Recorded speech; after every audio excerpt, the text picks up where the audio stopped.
a cannabis não é uma panaceia, né? Sim. Então, a gente não pode generalizar e falar que trata tudo, que é bom pra todo mundo, que todo mundo tem que usar. Tem pessoas que, assim, não podem chegar perto do THC, né? Mas o THC, ele tem também uma função medicinal. Então, a gente também usa o THC para tratar enfermidades. Que tipo? Principalmente, né, dor crônica. A gente começa o tratamento de dor crônica normalmente com CBD.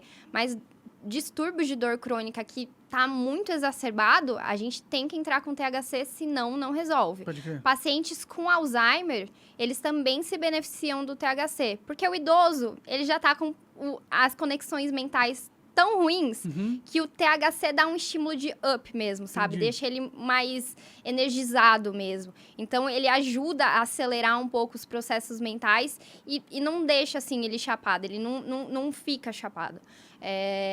Também na questão de quimioterapia, por exemplo, paciente oncológico. O paciente oncológico se beneficia muito do THC, porque o THC também, ele é antiemético, então, ou seja, ele controla a náusea, vômito, principalmente de quimioterapia, radioterapia. Ele aumenta o apetite, então, paciente oncológico que está emagrecendo muito, não está conseguindo comer, beneficia muito, porque ele precisa de uma nutrição. Sim. Na questão de dor também, na oncologia, é muito positivo. Então, o THC, ele também tem benefícios. Mas, crianças, adolescentes, pessoas que têm predisposição a essa esquizofrenia, psicose, a gente acaba não usando, porque, sim, é um risco muito grande. Pode crer. Você tem filho? Não sei. Ainda não. Quando você tiver, não vai deixar ele fumar até os 25, por exemplo. Cara, eu juro que eu tava pensando nisso hoje, né? Porque eu quero engravidar no ano que vem. Eu tava pensando exatamente nisso. Hoje eu vi um vídeo no YouTube que é pais falando pros filhos dele que eles fumam. E, tipo, conversando sobre maconha.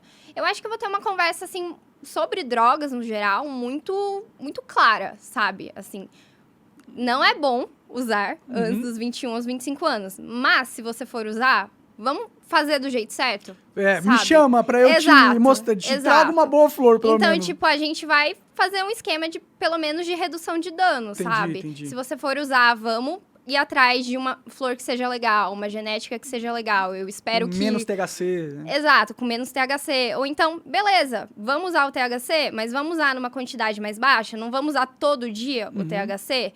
Vamos fumar com uma piteira longa, com o filtro, sabe? Eu acho que a gente não pode fingir que isso não existe. A gente não pode fingir que drogas não existem, que são péssimas e que nossos filhos nunca vão usar isso. A gente sabe, né? E o acesso é muito sim. fácil. E se você fizer tabu e não falar nada sobre ele, aí que você cria uma pessoa que não... É pior. Que vai ser vítima fácil da curiosidade, né? Exato. Tudo que é proibido pelos pais, o adolescente, a criança já fala assim, é proibido? Por que é proibido? Exato. Vamos ver. Se é proibido, vou fazer então pra ver o que acontece. Aí não acontece nada, ainda perde a credibilidade, os pais, né? Falam assim, pô, pai, você falou que eu ia fumar uma maconha, eu ia morrer e não sei o quê, eu fumei aqui, tô bem, comi um churrasco, foi a única coisa que eu fiz.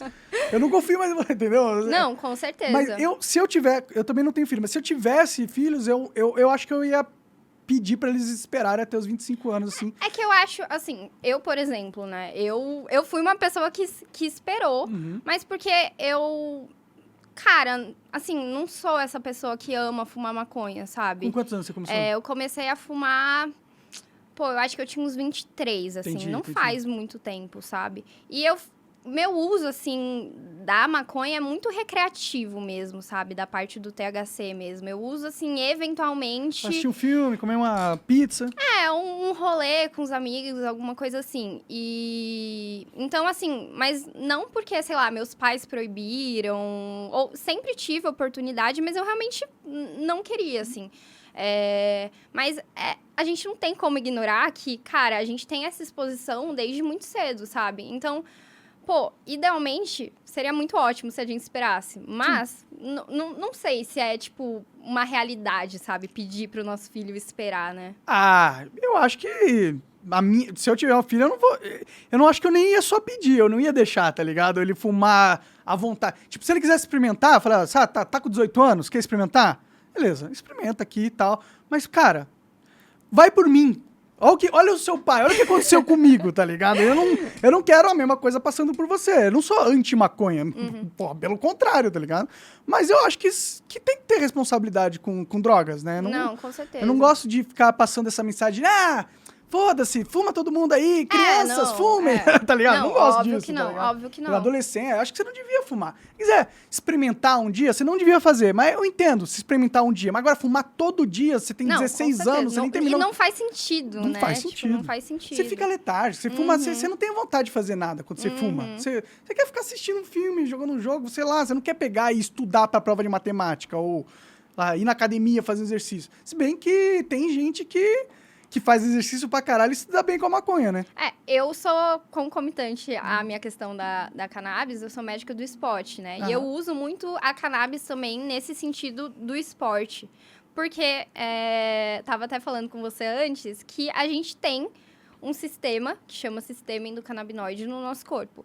E esse sistema, ele produz moléculas de maconha em nós, assim. Similares, assim. Similares à maconha. Então, quando a gente faz exercício físico em alta intensidade, principalmente de moderada a alta intensidade, a gente libera essa molécula. Sabe chapado de endorfina? Não é chapado de endorfina. Os estudos já comprovaram que, na verdade, a gente libera endorfina sim, mas libera essa outra molécula que é chamada de anandamida, o hormônio da felicidade. E quem penetra na barreira hematoencefálica, que é a barreira do cérebro, e produz aquela sensação de euforia, de relaxamento, de bem-estar pós-exercício, não são as endorfinas, é a anandamida.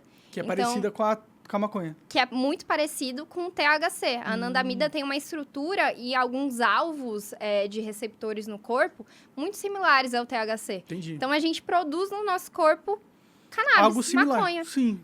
E então, o exercício... não é como se a gente estivesse colocando algo totalmente estranho pra dentro. Exato. Né? E o exercício físico, ele pode, né? A gente produz isso depois do exercício físico. Mas então, por que a gente não pode usar alguma coisa similar para melhorar a disposição e o foco antes do exercício? E além, então, a gente usa, né? Eu consigo usar alguns fitocannabinoides antes do treino para dar essa motivação, essa disposição e o foco no treino. O que é um fitocannabinoide? Só pra eu... Fitocannabinoide é a molécula da planta da cannabis. Então, são as moléculas da planta que têm alguma ação. O CBD é um fitocannabinoide, o THC... Você sabe quantos são, assim, relevantes? Existem mais de 150 fitocannabinoides estudados. Entendi. E que a gente usa, assim, na prática clínica, uns 6, 7. Então, é bastante. Entendi. Bastante. Os outros a gente ainda não tem muito Exato, comprovação científica médica pra parada. Exato. Não tem produtos e não tem comprovação ainda sobre. Pode crer. Então, a gente pode usar esses produtos antes do treino para aumentar a motivação, foco, disposição. E a gente pode usar depois também porque a cannabis, ela melhora a questão da inflamação. Então, tira a parte ruim da inflamação, que é a dor, edema, todas as reações tóxicas que a inflamação produz, e deixa a parte boa, que é a parte de recuperação muscular. Então, ela é muito boa pós-treino, pensando nessa questão da recuperação muscular, diminuir dor, diminuir inflamação. E também melhora muito a qualidade do sono, né? O THC, ele mexe muito com a arquitetura do sono. Deixa o sono ruim. Não sonho. Exato. Isso é por conta do THC. Entendi. O CBD, não. Ele também mexe com a arquitetura do sono, mas de uma forma positiva. Faz com que a gente tenha um sono mais contínuo e consiga passar por todas as fases. Principalmente as fases finais, que é de sono profundo, ondas gama e sono REM. Onde a gente realmente descansa, concretiza a memória, melhora a atenção e sonha. Né? Então, o THC muda tanto a arquitetura do sono, de forma, quando a gente usa cronicamente, que ele atrapalha isso. Né? Se você não sonha, não necessariamente você não está passando pelo sono REM, mas seu sono REM pode ser que não esteja tão efetivo. Não está nítido a ponto de você lembrar, né? Exatamente. O que está acontecendo. Eu não lembro. Exatamente. Porque você sempre sonha, né? Não tem como não sonhar, né? Mas eu não lembro dos meus, é raro, assim. Mas você acorda, tipo, disposto, assim, com a sensação de que você descansou? Não. Eu sempre acordo muito cansado. Eu tenho que acordar e tomar um Red Bull, senão meu dia não começa. Muito provavelmente, o seu sono REM deve estar muito muito baixo, assim, sabe? Deve estar numa quantidade muito baixa. É que eu, além de fumar maconha, eu vou dormir tarde, eu não faço exercício, eu como tem uma besteira, rotina toda... Eu conversei com o Wesley, que é um neurocientista, e ele saiu daqui falando assim, não sei como você tá vivo ainda, porque a sua rotina é uma merda, é uma tragédia, assim, porque infelizmente. Mas eu tô tentando melhorar, eu tô tentando... pelo menos comer melhor, assim. Isso ajuda muito, né? A alimentação, sono, exercício físico, tudo isso mexe nesse sistema endocannabinoide e pode fazer com que ele fique mais equilibrado, né? Porque qual que é a função desse sistema? Na verdade, é alcançar homeostase e equilíbrio no nosso corpo. Então, ele atua no sistema nervoso, ele atua no sistema cardiovascular, no sistema reprodutivo, no sistema digestivo e regulariza as funções desses sistemas. Então, se a gente come bem, se a gente faz exercício, se a gente dorme bem, se a gente usa em equilíbrio os fitocannabinoides, a gente consegue potencializar o funcionamento desse sistema. Agora, comendo mal, dormindo mal, sem fazer exercício e entuchando o THC no seu corpo, vai dar ruim. Vai dar ruim. Já deu. Vai dar e já deu.